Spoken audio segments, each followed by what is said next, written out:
Imagine working in a place where everyone laughs behind your back, mocks your job, and thinks you're invisible. Now imagine one day, you're the one deciding their fate. Stay till the end of this story, because you're about to see how karma truly works. And hey, before we begin, don't forget to like this video and subscribe to Kindness Tales Live for more stories that'll open your heart. The morning sunlight reflected off the glass doors of Harrington Enterprises, one of the city's most prestigious marketing firms. Employees in crisp suits hurried in, clutching their coffee cups while a middle-aged woman in a blue janitor's uniform quietly entered through the side door. Her name was Martha James, 56 years old, with silver-streaked hair tied neatly under her cap and a soft smile that rarely faded, no matter how people treated her. Every morning at 6 a.m., Martha mopped the marble floors, wiped down the glass panels, and emptied bins overflowing with papers marked confidential. Yet the workers barely noticed her. Some walked right past her mop bucket, splashing coffee on the floor she had just cleaned. Others whispered jokes as she passed. "There goes the mop queen," one intern snickered. "Bet she failed at everything else before ending up here." The laughter echoed, but Martha kept her head down, humming softly to herself. What they didn't know, what none of them cared to ask, was that Martha hadn't always been a janitor. Years ago, she had been an executive herself, working for another firm. But when her husband fell ill and medical bills piled up, she had to sell everything, her house, her car, even her pride, just to keep him alive. When he passed away, Martha never recovered financially.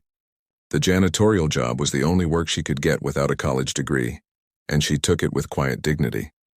But at Harrington Enterprises, dignity was a rare thing. The worst of them all was Brenda Clark, the senior manager. Sharp-tongued, proud, and dismissive, Brenda treated Martha like she was part of the furniture. "Martha, you missed a spot again," she'd sneer loudly enough for others to hear. "Maybe if you worked faster you could afford something better than that uniform." The office would laugh, and Martha would only nod politely, hiding the sadness behind her eyes. Still, she never complained. She came in early, stayed late, and did her work perfectly. Some employees, like Jake, a quiet new hire in his 20s, noticed her kindness. When his project failed and everyone mocked him, Martha left a sticky note on his desk that read, "Every failure is a lesson. You'll rise again."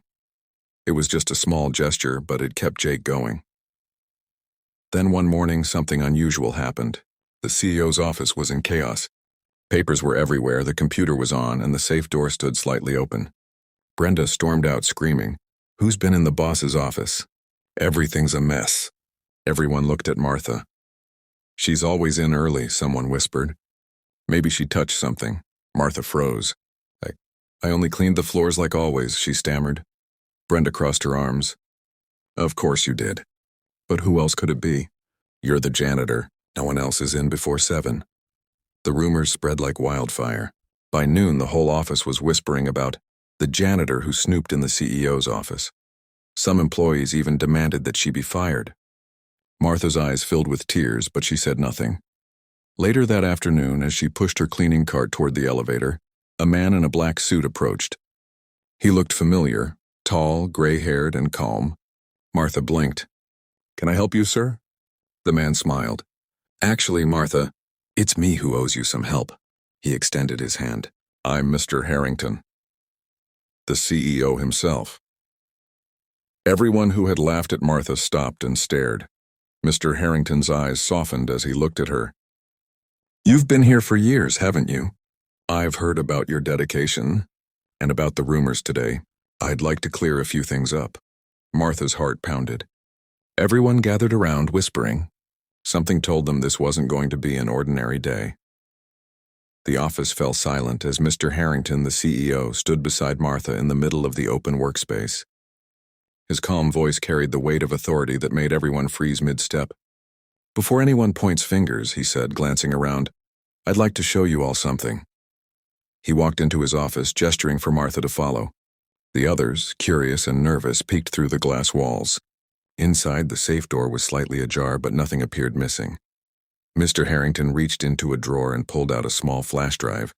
"This," he said quietly to Martha, "was placed on my desk by our night security guard. He said someone was caught on the security cameras at 10 p.m. last night." Martha's hands trembled as she looked up, confused. "But sir, I wasn't even here last night." "I know," he replied kindly. "That's what I'm about to prove." He clicked the flash drive into his computer and the large monitor flickered to life. The footage showed Brenda, the very manager who had accused Martha, sneaking into the CEO's office with a flashlight. She rummaged through the desk drawers and safe, taking pictures of documents with her phone. The staff outside gasped as the image came into focus. Brenda's face drained of color. Mr. Harrington turned toward the door and spoke loud enough for the entire office to hear. Martha wasn't the one who entered this office. Brenda was. She's been leaking confidential data to a competing firm for months, and now I have proof. The room buzzed with shock. Brenda stuttered, "Sir, this isn't what it looks like. I was just—" But her voice cracked under the weight of truth. Martha, though wrongfully accused, didn't smile in triumph. She simply bowed her head and whispered, "I forgive you." That simple act of grace hit harder than any scolding could have. Mr. Harrington studied her, really studied her, for the first time. "You've worked here for over 8 years, haven't you?" he asked. Martha nodded silently. "Always early, always respectful. You've seen everything, yet you never complained. Tell me, why did you stay all these years when people treated you so poorly?" Martha looked at her worn shoes and said softly, "Because I believe every place needs someone who cares, even if no one notices." Her words hung in the air like a quiet storm. The CEO turned toward the crowd again, his voice firm. "Starting today, things will change here. We're rebuilding this company with respect, integrity, and humility, and it begins right now." He turned back to Martha. "I'd like to offer you something, Martha. Come to my office tomorrow at 10. We'll talk about a new position." The employees were stunned. Brenda was escorted out by security, red-faced and shaking. Martha stood frozen, not sure if she had heard correctly. A new position? For her, the janitor? As the CEO walked away, several employees looked at Martha differently, for the first time with respect. Jake, the young man she once encouraged, approached her with tears in his eyes. "You didn't deserve what they did," he said quietly. "You're the kindest person here." Martha smiled softly. "Kindness always finds its way back, Jake. Don't forget that." That night, when Martha went home to her small apartment, she sat by the window and whispered a prayer of gratitude. She wasn't sure what tomorrow would bring, but for the first time in years, she felt seen. She opened a small wooden box beside her bed. Inside was an old company ID card, not from Harrington Enterprises, but from her past life, when she had once been Martha James, director of operations at a different firm before life had humbled her. She smiled at the irony. "Maybe it's time," she whispered. "Time to step forward again." The next morning, the entire office buzzed with curiosity. People whispered in the hallways, "Why does the CEO want to meet the janitor? Maybe she's being transferred. No way. Maybe he's giving her a bonus." But none of them were prepared for what was coming next. When Martha arrived, wearing her clean blue uniform and humble smile, Mr. Harrington was already waiting with a file in hand. "Come in, Martha," he said warmly. "We have something important to discuss." The door closed behind them, and the whole office waited in suspense. The morning sun poured through the tall glass windows of Harrington Enterprises, casting golden reflections on the spotless floors Martha had once cleaned. Only this time she wasn't holding a mop. She was holding her breath. Standing outside the CEO's office, she could feel her heart pounding, her palms slightly sweaty. The whispers outside didn't help. What could the boss possibly want from her? Maybe he's just giving her a thank you bonus. Or maybe he's just being nice for PR. No one suspected what was really about to unfold. "Come in," Mr. Harrington's voice called out gently. Martha stepped inside, closing the door quietly behind her. The CEO gestured for her to sit. "Martha," he began, "I've been reviewing your file. 8 years of spotless service, perfect attendance, and 0 complaints. But there's something else I found, something not in your records here."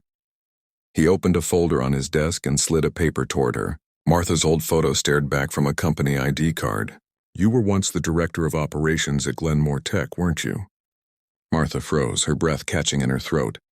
"How did you—" she whispered. Mr. Harrington smiled faintly. "I used to be an investor there. I remember you. You were one of the sharpest minds they had. After your husband's illness, you disappeared from the corporate world. I always wondered what happened. Tears welled in Martha's eyes. I lost everything, she said softly. My husband, my savings, my home. I didn't think anyone would hire me again, so I took whatever job I could find. I just wanted to survive. The CEO leaned back, studying her with admiration. Martha, I've been running this company for 20 years and I've met hundreds of people, but few have your level of humility and strength. You've worked quietly, endured cruelty, and still showed kindness to the very people who mocked you. That's leadership. She blinked, unsure if she was dreaming. Leadership? He nodded. Yes, and I need people like that. Not people like Brenda, who built their success on arrogance and deceit. I'm restructuring this company, Martha. I want you to take on a new role, as head of employee relations. Martha's hands trembled. Sir, you mean me? But I'm just a janitor. Mr. Harrington smiled warmly. You were never just anything. You've been observing this company more closely than anyone. You know the people, their behavior, their values. You've seen how they treat others when no one's watching. That's insight no executive training can buy. Martha covered her mouth, her emotions overflowing. For years she had been invisible, mocked, dismissed, overlooked, and now the very man at the top was telling her she was seen. Truly seen. I don't know what to say, she whispered, tears spilling down her cheeks. Say yes, Mr. Harrington replied kindly. Start tomorrow. I'll have HR update your position immediately. And Martha, one more thing. You'll have authority to make staffing decisions as you see fit. Anyone who doesn't embody the values we stand for, well, you'll decide what happens to them. Martha's heart skipped a beat. It wasn't revenge she wanted. It was change. Real lasting change. She nodded slowly. I accept, sir, but I won't fire anyone out of anger. I'll only remove those who refuse to grow. That's exactly why you're perfect for this, he said. When Martha walked out of that office, the entire floor went silent. Every head turned. Gone was the timid janitor in a faded blue uniform. In her place stood a woman with quiet authority, eyes that gleamed with wisdom, and a calm smile that said she no longer feared anyone's judgment. Is she smiling? One of the employees whispered. What did the CEO say to her? Jake, who had always admired her kindness, simply smiled. You'll find out soon, he said. That afternoon, the internal email went out. Announcement. Effective immediately, Martha James has been promoted to Head of Employee Relations at Harrington Enterprises. She will oversee workplace conduct, team morale, and disciplinary actions. Please extend your congratulations and full cooperation. Gasps echoed across the office. The same people who had laughed at her now stood frozen at their desks. The janitor they had mocked was now their superior. The next morning, Harrington Enterprises buzzed with a mix of gossip, fear, and disbelief. Employees whispered as they passed one another in the glass-walled corridors. Did you read the email? The janitor's our new manager? No way that's real. Yet there she was, Martha James, walking through the front doors in a crisp cream blouse, black blazer, and modest heels. The blue uniform was gone. In its place was quiet confidence, though her humble smile remained the same.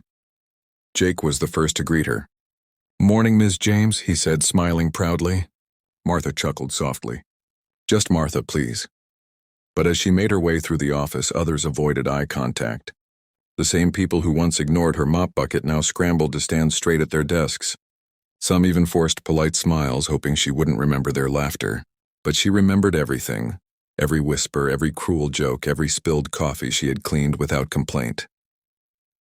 At 9 a.m., Martha called for a company-wide meeting in the conference hall. The staff entered nervously, not knowing what to expect. She stood at the front beside Mr. Harrington, who watched silently with approving eyes. Good morning, everyone, she began. Her voice was steady, calm, but filled with quiet power. I know many of you are wondering why I'm standing here. For years I was your janitor. I cleaned up after you, listened to your laughter, and saw how people treated those they thought were beneath them. Some of you were kind. Most were not. But I stayed. Not because I had to, but because I believed that every place, no matter how cold, could learn warmth again. The room was dead silent. You could hear the hum of the air conditioner. Mr. Harrington believes this company needs a new kind of leadership, one that values respect as much as results. That's why I'm here, to make sure no one in this building ever feels invisible again. Brenda's old friends, a group of smug senior employees, exchanged uncomfortable glances. Martha turned her gaze toward them. We're going to start with accountability, she said firmly. Every department head will submit a review of their team's treatment toward junior staff, cleaning crews, and interns. Any reports of disrespect, bullying, or discrimination will result in immediate review. This isn't punishment, it's change. One of the senior employees, Greg, scoffed quietly. You think you can just walk in and tell us how to do our jobs? You're a Jan. He stopped himself, realizing too late. Martha's expression didn't waver. A janitor? She finished softly. Yes, Greg. A janitor who saw you throw coffee cups on the floor because you said someone else would clean it. I cleaned them. But now I'm cleaning this company's culture. The entire room went silent again, but this time, in awe. Mr. Harrington smiled faintly from the corner. Over the next few weeks, Martha's presence transformed the office. She started small, greeting everyone personally, leaving thank you notes for staff and encouraging kindness challenges. Slowly, the laughter that once mocked her turned genuine. Jake flourished under her mentorship, becoming one of the top-performing employees. Even the interns began to feel proud walking through the same doors, but not everyone liked the change. Greg and two others tried to undermine her, spreading rumors that she was just a temporary face for corporate PR. When Mr. Harrington caught wind of it, he called Martha into his office. What do you want to do about them? He asked.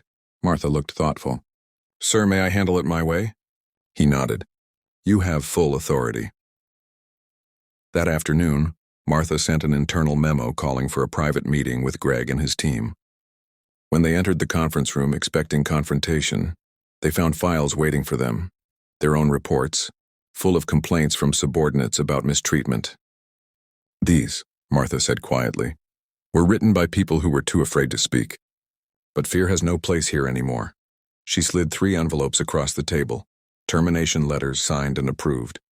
I wish you well, she said simply. Greg's jaw dropped. You can't. I can, she replied, standing tall. And I just did. For the first time, the power of kindness stood taller than arrogance. The next morning, the office was different. People smiled more. They greeted the cleaning crew. They volunteered for community projects Martha initiated. The company's atmosphere shifted from cold to compassionate.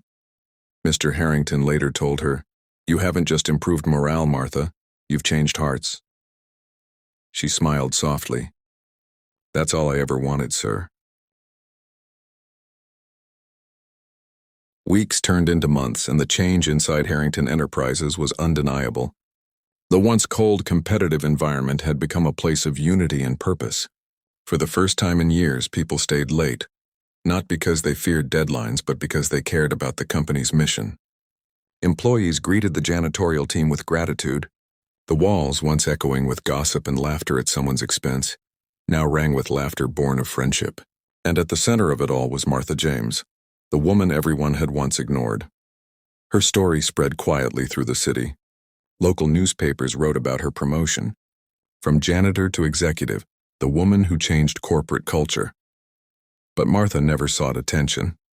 When reporters asked her how it felt to rise from the bottom to the top, she always answered the same way. There's no top or bottom when you're standing on kindness. One chilly Friday morning, the company held its annual meeting, the first one since Martha's promotion.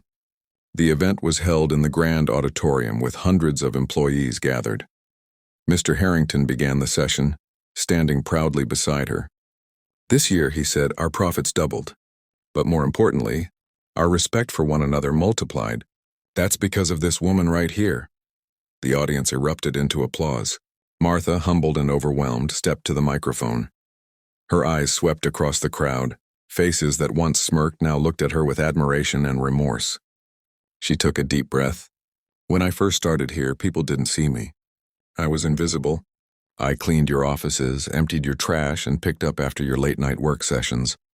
And I heard the laughter. I saw the looks. But I never hated any of you, because I knew pain hides behind pride. And sometimes people hurt others just to feel taller. She paused, letting her words sink in. But true success doesn't come from stepping on others. It comes from lifting them. A few employees in the audience wiped tears from their eyes. Even Greg, one of the men she had fired, stood at the back of the hall, reinstated after months of self-reflection and charity work, watching her with quiet respect. He had come to thank her. Martha continued, her voice steady but soft. I don't stand here to remind you of what you did to me. I stand here to remind you of what we can all become when we treat people with dignity. Because titles fade, money comes and goes, but kindness leaves a mark that never washes away.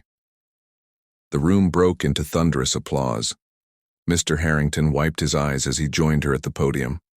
Martha, he said with a smile, I think it's safe to say you've taught us all more than any MBA program ever could. After the event, as the hall emptied, Martha walked quietly to the lobby. The same marble floors she once mopped gleamed under the light. She reached into her bag and pulled out her old blue janitor's cap, the one she had worn for 8 long years. She ran her fingers over it, smiling softly, then placed it on the cleaning cart parked nearby. You carried me through my hardest days, she whispered. Now someone else will wear you, but they'll never be invisible again. Jake approached her, holding a small bouquet of white lilies. For you, he said shyly. You changed everything here. Not just the company, you changed me. Martha smiled warmly. Then I've done my job, she replied. As she stepped outside into the sunlight, a light breeze lifted her hair. She looked up at the tall glass tower of Harrington Enterprises and felt peace. She didn't need revenge. She didn't need recognition. What she had created, respect, empathy, unity, was far greater than any title or paycheck. And somewhere deep down, she knew her husband would be proud.